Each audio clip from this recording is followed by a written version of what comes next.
در کنار روش‌های رایگان برای بازاریابی لینک‌های افیلیت مارکتینگ، روش‌های پولی هم وجود داره. امروز میخوام یک پلتفرم بسیار عالی به شما معرفی بکنم که پولی هست و شما میتونید با استفاده از ساختن کمپین‌های فروش لینک‌های افیلیت مارکتینگ خودتون رو بازاریابی بکنید. پس تا انتهای ویدیو با من همراه باشید.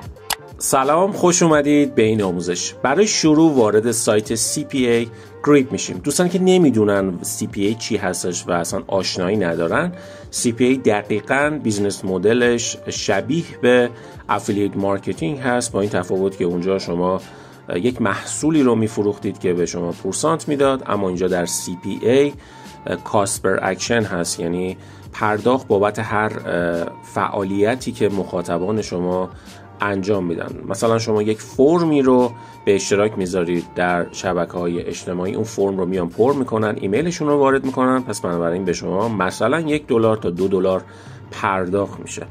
اگر در واقع دوست دارید که بیشتر آشنا بشید با CPA و کامل یاد بگیرید، من در انتهای این آموزش‌های کامل رو در واقع مربوط به CPA هست براتون گذاشتم، یا اینکه از روی همون پلیلیست خود کانال میتونید آموزش‌های CPA رو ببینید. برای شروع اول باید ثبت نام بکنید که در اون آموزش‌ها البته ثبت نام من گفتم. بعد از لاگین کردن وارد قسمت آفر تول در قسمت سمت چپ پنل در واقع کاربریتون میشید، روی مای آفر کلیک میکنید. وقتی که شما با IP که متصل شدید وارد پنل خودتون میشید، همون کشور رو به شما نمایش میده. در این آموزش ما میخوایم یونایتد کینگدام رو انتخاب بکنیم یا کشور انگلستان، و پی اوت هم اینجا در واقع پرداختی ها رو هم از بیشترین تا کمترین مرتب بکنیم. مثلا ما میایم روی این آفر کلیک میکنیم.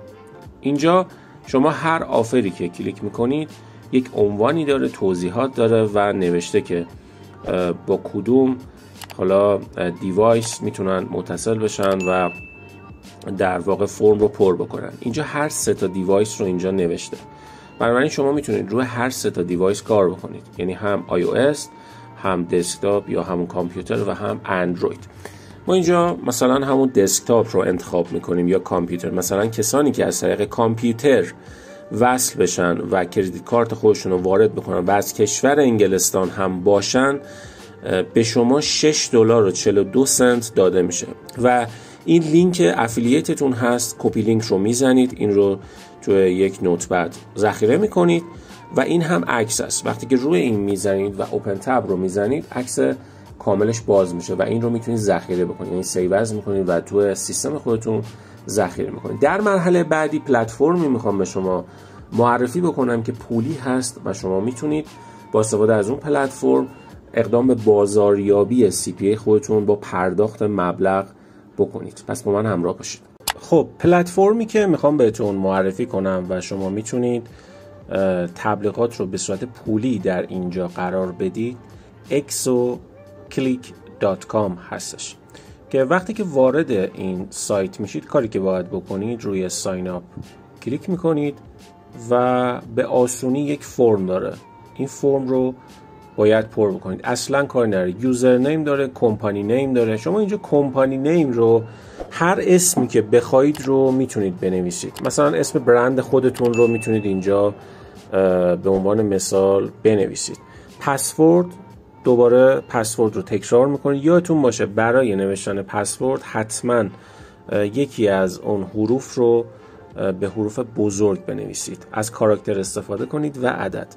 اسمتون و فامیلیتون رو بنویسید. حالا هر چی که هست اینجا ایمیلتون رو می‌نویسید و بعد کانفرم می‌کنید ایمیلتون رو. اینجا هم کانتری رو می‌نویسید. سعی کنید ایران رو نذارید. البته هرچند که اینجا ایران رو داره، ولی سعی کنید ایران رو ننویسید.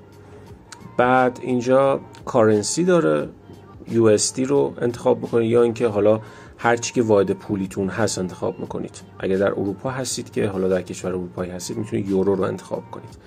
و اینجا 2 تا گزینه است، ادورتایزر و پابلیشر. شما ادورتایزر رو انتخاب کنید. پابلیشر برای کسانی هستش که مثلا وبسایت و وبلاگ دارن، میتونن کدهای مربوط به این سایت رو درون حالا وبلاگ و وبسایتشون قرار بدن و به محض اینکه مخاطبین وارد وبلاگشون میشن و کلیکی انجام میدن روی اون لینک هاشون، اینجا به شما یک مبلغی رو پرداخت میکنن. جزئیاتش رو میتونید از قسمت پابلیشر مطالعه کنید، ولی ما الان فعلا با ادورتایزر کار داریم. اینجا این تیک رو میزنید و بعد ساین اپ رو میزنید. بلا فاصله که ساین اپ رو زدید به ایمیل خودتون میرید، لینکتون رو تایید میکنید. بعد از تایید لینک این میشه داشبورد خودتون، یعنی وارد داشبوردتون میشید. نکته‌ای که وجود داره و خیلی مهمه این هستش که برای اینکه بتونید رقم اضافه کنید و مبلغ اضافه کنید، حتما باید اینجا تو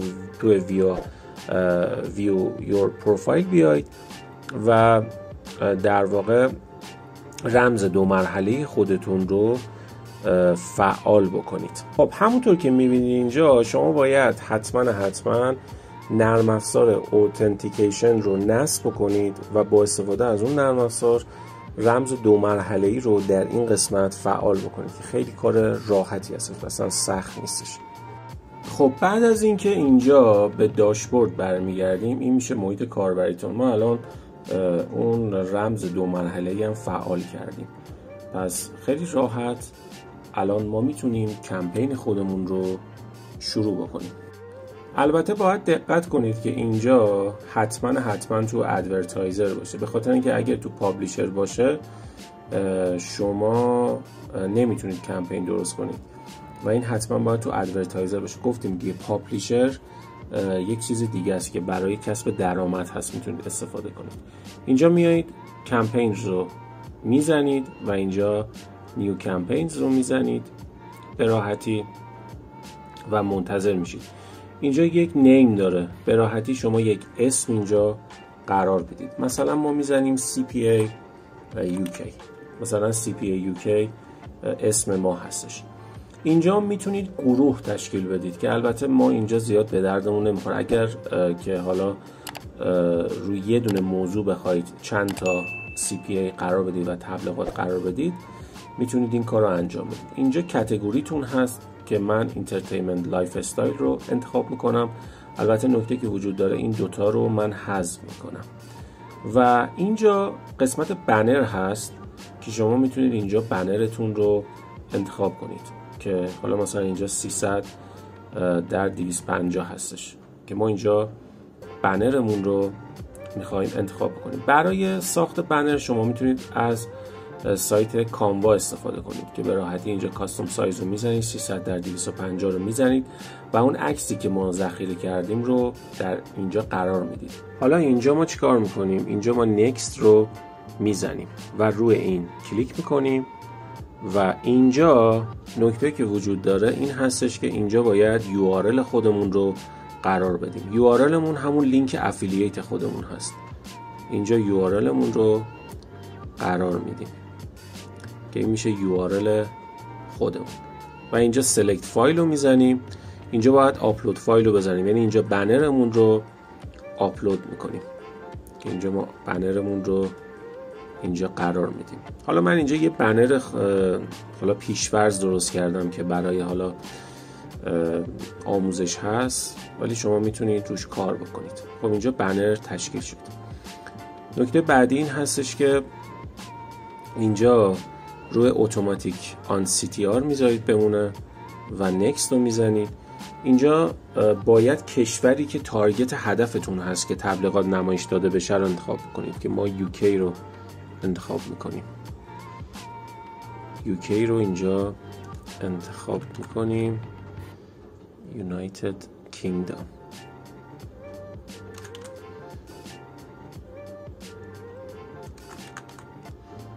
United Kingdom این رو میزنید و اینجا اد رو میزنید، اینجا اضافه میشه و دوباره نکست رو میزنید. نکست همین کلید آبیه هستش که شما اینجا میتونید ببینید. اینجا نکست رو میزنید و اینجا خیلی مهمه اینجا گزینه‌ای که باید انتخاب کنید روی CPC باشه، یعنی کاست پر کلیک، یعنی فقط مواقعی رقم شما رو کم میکنه که بابت هر یک کلیک باشه. یعنی هر کسی که میاد کلیک میکنه رو بنر شما، اون مبلغی که شما سرمایه گذاری کردید کم میشه. اینجا 10 سنت هست که ما اینجا میایم مثلا 5 سنت قرار میدیم. هرچی رقم اینجا بیشتر باشه شما شانستون بیشتر هست. به اینا هم اصلا دست نمیزنیم.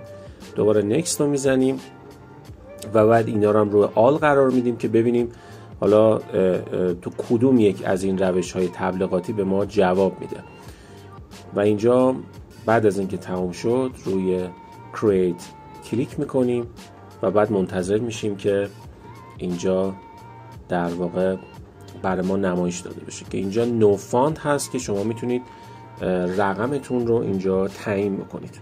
خب ببینید برای اینکه بخواید اینجا رقم قرار بدید باید بیاید و روی پیمنت کلیک بکنید. رو پیمنت که کلیک میکنید رو اد فاند که میزنید، البته ببینید اینجا زده که باید پروفایلتون رو تکمیل بکنید، یعنی اینجا تو پیمنت ستینگ باید بیاید و این روش هایی که هستش رو اینجا بزنید. یه روشی رو مثلا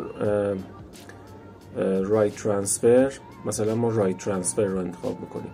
یه سری از افراد هستن و یه سری از شرکت ها هستن که این کار رو براتون انجام میدن. اینجا مینیمومش $200 رایت ترانسفر، ولی میتونید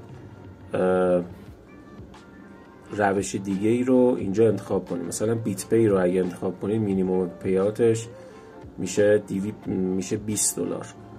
که میتونید در واقع حسابتون رو شارژ بکنید و از این کمپین استفاده کنید. پس بنابراین این یک روشی شد که شما میتونید با استفاده از روش پولی تبلیغات افیلیت مارکتینگتون رو انجام بدید.